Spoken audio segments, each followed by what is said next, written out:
ഹരേ കൃഷ്ണ. നമുക്കിനി 9ാമത്തെ ശ്ലോകം നോക്കാം.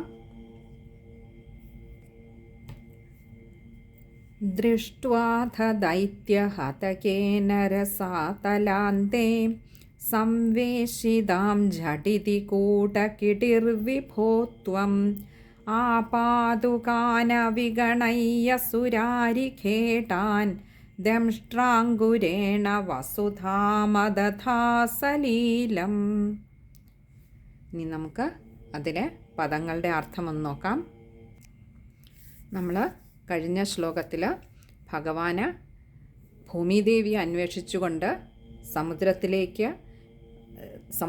ആ രസാതലത്തിൽ വരെ എത്തി. അവിടം വരെയുള്ള കഥകളായിരുന്നു നമ്മൾ പറഞ്ഞ. രസാതലത്തിൽ എത്തിയപ്പോൾ അവിടെയുള്ളവരൊക്കെ പ്രകമ്പനം കൊണ്ടു മുതലക്കൂട്ടങ്ങളുടെയും അതേപോലെ തന്നെ തിമിംഗല കൂട്ടങ്ങളുടെയും ഒക്കെ നടുവിലൂടെ അങ്ങനെ താഴേക്ക് ഇറങ്ങിപ്പോയി എന്നാണ് പറഞ്ഞത്. അങ്ങനെ രസാതലത്തിൽ എത്തിയപ്പോൾ രസാതലത്തിലുള്ളവരൊക്കെ ഭഗവാന്റെ ആ ഒരു ഘോരമായ ഗർജനത്തിൽ വിറങ്ങലിച്ചു എന്ന് വരെയായിരുന്നു നമ്മൾ പറഞ്ഞു നിർത്തിയത്. ഇനി അടുത്തത് പറയുകയാണ്. ഇനി അടുത്തത് ആ രസാതലത്തിൽ നിന്നും വീണ്ടും താഴേക്ക് പോകുന്ന ഭഗവാന് എന്തൊക്കെയാണ് അവിടെ നേരിടേണ്ടി വരുന്നത്, ഭഗവാൻ അതിനെയൊക്കെ എങ്ങനെയാണ് മറികടന്നത് തുടങ്ങിയ കാര്യങ്ങളാണ് ഈ ഒരു ശ്ലോകത്തിൽ പറയുന്നത്. നമുക്ക് നോക്കാം. ദൃഷ്ട്വാ അഥ, ഇങ്ങനെ രണ്ട് വാക്കുകൾ ചേരുന്നതാണ് ദൃഷ്ട്വാഥ. ദൃഷ്ട്വ എന്നാൽ കണ്ടിട്ട്, അഥ എന്നാൽ അനന്തരം, ദൈത്യഹതകേന, ദൈത്യൻ എന്ന് പറഞ്ഞാൽ അസുരൻ, ദൈത്യഹതകേന ആ അസുരാധമനായിട്ടുള്ള അഥവാ ആ ആസുരിക സ്വഭാവം വളരെയേറെയുള്ള, ഇവിടെ ആരുടെ കാര്യമാണ് പറയുന്നത്? ഹിരണ്യാക്ഷൻ്റെ കാര്യമാണ് പറയുന്നത്. അപ്പോൾ അങ്ങനെയുള്ള ആ അസുരാധമനായ ഹിരണ്യാക്ഷൻ രസാതലാന്തേ, ആ ഹിരണ്യാക്ഷനാൽ, ഇവിടെ ദൈത്യഹതകേന എന്നാ പറഞ്ഞത്. അപ്പോൾ ആ ഹിരണ്യാക്ഷനാൽ രസാതലാന്തേ, രസാതലത്തിൻ്റെ അന്തേ എന്നാ പറഞ്ഞത്, അതിൻ്റെ അടിത്തട്ടിൽ, അതിൻ്റെ ഏറ്റവും ഒടുവിലായിട്ട്, അഥവാ രസാതലത്തിൻ്റെ താഴെയാണ്. നമ്മൾ കഴിഞ്ഞ ദിവസം പറഞ്ഞിരുന്നു 14 ലോകങ്ങളിൽ ഏറ്റവും താഴെയുള്ള രസാതലത്തിൻ്റെയും താഴെയാണ് പാതാളം വരുന്നത്. അപ്പോൾ ആ പാതാളത്തിൽ ജഡിതി എന്നാൽ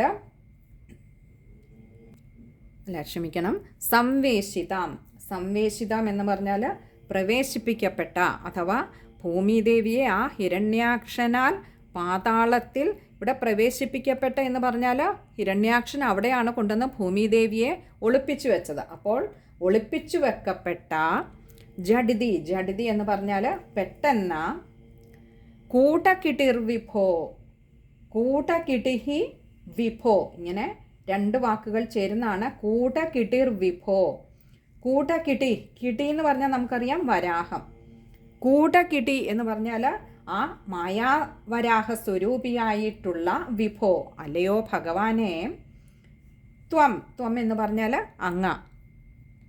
അപ്പോൾ ആ രസാതലത്തിൻ്റെ താഴെ ഇരിക്കുകയാണ്, അതായത് പാതാളത്തിൽ എത്തിയ ഭഗവാൻ അവിടെ ഭൂമിദേവിയെ ഹിരണ്യാക്ഷൻ കൊണ്ടുവന്ന് ഒളിപ്പിച്ചു വെച്ചിരിക്കുന്ന കണ്ടിട്ട് അങ്ങ് പെട്ടെന്ന് തന്നെ ആപാതുകാൻ അവിഗണയ്യ,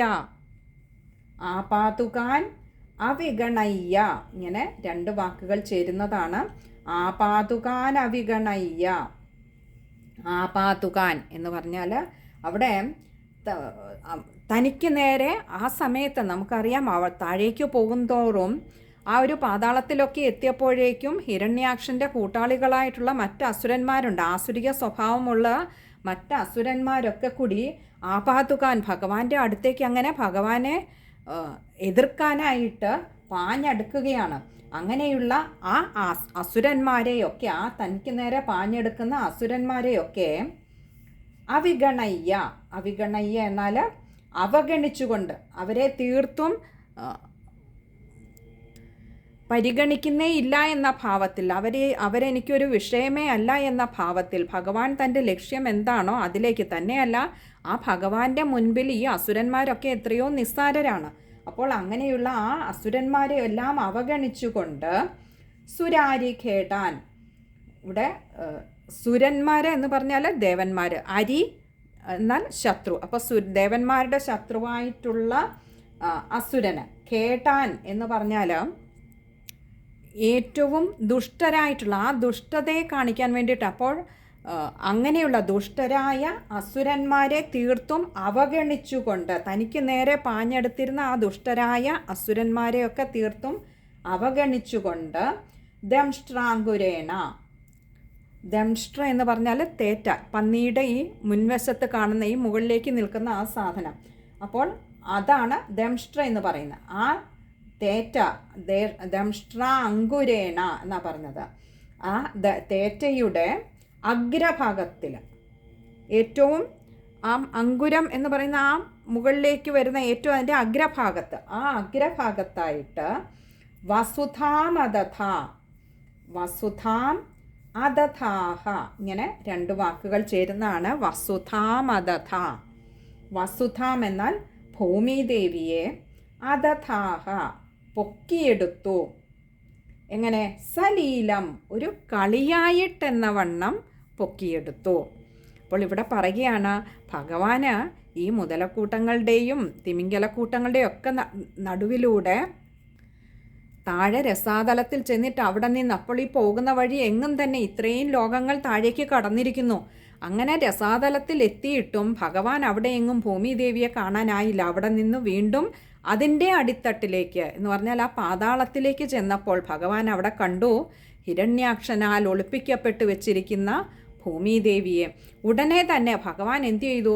അപ്പോൾ ആ ഭൂമിദേവിയുടെ അടുത്തേക്ക് പോകുമ്പോൾ ഈ ദുഷ്ടരായ അസുരന്മാരൊക്കെ ഭഗവാനെ എതിർക്കാനായിട്ട് വരികയാണ്. അവരെയൊക്കെ തീർത്തും അവഗണിച്ചുകൊണ്ട് ഭഗവാൻ തൻ്റെ തേറ്റയുടെ അഗ്രത്തിൽ ഒരു കളിയായിട്ടെന്നോണം, ഒരു ഭഗവാന്റെ സാധാരണ പോലെയുള്ള ഒരു ലീല പോലെ വെറും ഒരു കളിയായിട്ടെന്നോണം വസുധാം അദഥ, ഭൂമിദേവിയെ അങ്ങനെ അദഥ പൊക്കിയെടുത്തു. ആ തേറ്റമേൽ അങ്ങനെ ഭഗവാൻ ഭൂമിദേവിയെ പൊക്കിയെടുത്തു. ഭഗവാനെ സംബന്ധിച്ചിടത്തോളം ഇങ്ങനെ ഭൂമിദേവിയെ തൻ്റെ തേറ്റമേലെടുക്കുക എന്ന് പറയുന്നത് വളരെ നിസ്സാരമായിട്ടുള്ള ഒരു കാര്യമാണ്. ഭഗവാൻ അത് അത്ര വലിയൊരു കാര്യമല്ല അല്ലേ? അപ്പോൾ അങ്ങനെയുള്ള ഭഗവാനെ സംബന്ധിച്ചിടത്തോളം എന്തെല്ലാം ലീലകൾ ഭഗവാൻ ആടിയിരിക്കുന്നു. ശ്രീകൃഷ്ണാവതാരത്തിൽ തന്നെ നമുക്ക് എത്രയോ ലീലകൾ കാണാം. നമുക്കൊക്കെ സങ്കല്പിക്കാൻ കൂടി ബുദ്ധിമുട്ടുള്ള വിധത്തിലുള്ള ഭാവങ്ങൾ ഭഗവാൻ കൈക്കൊണ്ടിട്ടുണ്ട് അല്ലേ? ഈവൻ ഈ ഒരു ശ്രീകൃഷ്ണാവതാരം തന്നെ എടുത്താലും അതിൽ നമുക്കറിയാം ഭഗവാന് അർജുനനും കൂട്ടാളികൾക്കും മിത്രമായി നിൽക്കുന്നു, അതേസമയം ദുഷ്ടരായിട്ടുള്ളവർക്ക് ശത്രുഭാവത്തിൽ നിൽക്കുന്നു. എന്നാൽ ഭഗവാനെ സംബന്ധിച്ചിടത്തോളം ഭഗവാൻ അതൊരു ലീല മാത്രമാണ്. ഭഗവാന്റെ മുഖത്ത് നിന്നും എപ്പോഴും മായാത്ത ഒരു ചിരി, അതങ്ങനെ അതിൻ്റെ ചന്ദ്രകിരണങ്ങൾ തൂയിക്കൊണ്ട് തന്നെയാണ് ഇരിക്കുന്നത്. ഭഗവാന് രൗദ്രഭാവമില്ല.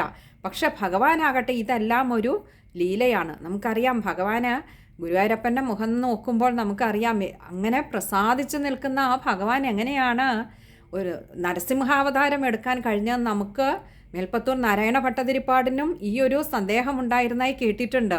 ഭഗവാനോട് തന്നെ ചോദിച്ചു അത്രേ, അല്ലയോ ഗുരുവായൂരപ്പ, ഭഗവാനെ ഇങ്ങനെ പ്രസന്നവദനായിരിക്കുന്ന ശാന്തഭാവത്തിൽ നിൽക്കുന്ന അങ്ങേക്ക് എങ്ങനെയാണ് നരസിംഹാവതാരം എടുക്കാൻ കഴിഞ്ഞത്? അതേ ഭഗവാൻ തന്നെ ഒരു ഉണ്ണിക്കണ്ണനായിട്ട് യശോദാമയുടെ മുൻപിൽ വന്ന് വിളയാടുകയും ചെയ്തു. അപ്പോൾ ഭഗവാനെ സംബന്ധിച്ചിടത്തോളം ഇതെല്ലാം ഒരു ലീലയാണ്, വെറും ഒരു കളിയാണ്. അപ്പോൾ അങ്ങനെ ഭഗവാൻ ഒരു തൻ്റെ പതിവുള്ള ഒരു ലീല പോലെ സലീലം എന്നാണ് പറഞ്ഞത്. ഒരു വെറും ഒരു കളി മാത്രമാണ്, ഒരു പതിവുള്ള ഒരു ലീല മാത്രമാണിതും. അപ്പോൾ അങ്ങനെയുള്ള ഭഗവാൻ ഒരു ലീല എന്നോണം, ഒരു കളിയായിട്ടെന്നോണം തൻ്റെ നേരെ പാഞ്ഞെടുത്തു വരുന്ന രാക്ഷസന്മാരെയൊക്കെ അവഗണിച്ചുകൊണ്ട് ആ രസാതലത്തിൽ ഹിരണ്യാക്ഷനാൽ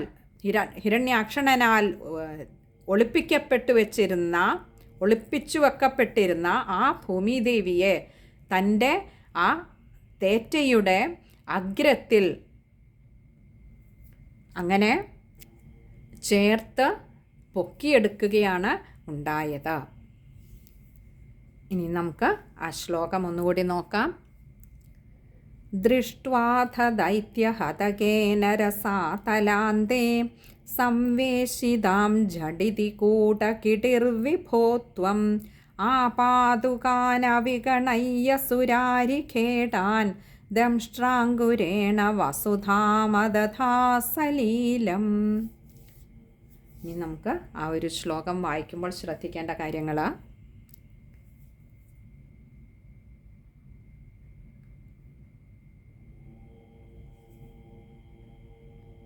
ആപാതുകാൻ മൂന്നാമത്തെ വരിയിൽ ആപാതുകാൻ അവിഗണയ്യ, അവിടെ അവിഗണയ്യ ആണ്. അതുകൊണ്ട് തന്നെ നായ്ക്ക് അകാരം കൊടുത്ത് വായിക്കുക. ആപാതുകാൻ അവിഗണയ്യ സുരാരിഖേടാൻ. പിന്നെ അടുത്തത് ദംഷ്ട്രാങ്കുരേണ വസുധാമദധാസലീലം. അവിടെ ചില ബുക്കിലൊക്കെ വസുധാം അദധാഹ ഇങ്ങനെ പിരിച്ചു തന്നെയാണ് എഴുതിയിരിക്കുന്നത്. എന്നാൽ ചില ബുക്കിൽ വരുമ്പോൾ വസുധാം അദധാസലീലം, അവിടെ സാ കൂട്ടക്ഷരമാണ്. അപ്പോൾ സാ കുറച്ച് കട്ടിയിൽ വായിക്കുക. അതല്ല സലീലം പ്രത്യേകമാണ് എഴുതിയിരിക്കുന്നതെങ്കിൽ അങ്ങനെ. അതേപോലെ അദധാഹ അങ്ങനെ ഒരു വിസർഗം കൊടുത്തിട്ടുണ്ടെങ്കിൽ അത് പകുതി അകാരത്തിൽ തന്നെ വായിക്കുക. ഏതായാലും വസുധാം അദധ അത് കഴിയുന്ന ചേർത്ത് വായിക്കുന്നതാവും കൂടുതൽ ശരിയെന്നാണ് ആചാര്യന്മാർ പറഞ്ഞു, ഗുരുക്കന്മാർ പറഞ്ഞ് കേട്ടിട്ടുള്ളത്. പിന്നെ സലീലം അത് ചേർത്താ വരുന്നെങ്കിൽ കൂട്ടക്ഷരത്തിന് കട്ടി കൊടുത്ത് വായിക്കുക, സഹായിക്കും. ഇത്രയും കാര്യങ്ങളെ ആ ഒരു ശ്ലോകത്തിൽ ശ്രദ്ധിക്കാനായിട്ടുള്ളൂ. ഹരേ കൃഷ്ണ.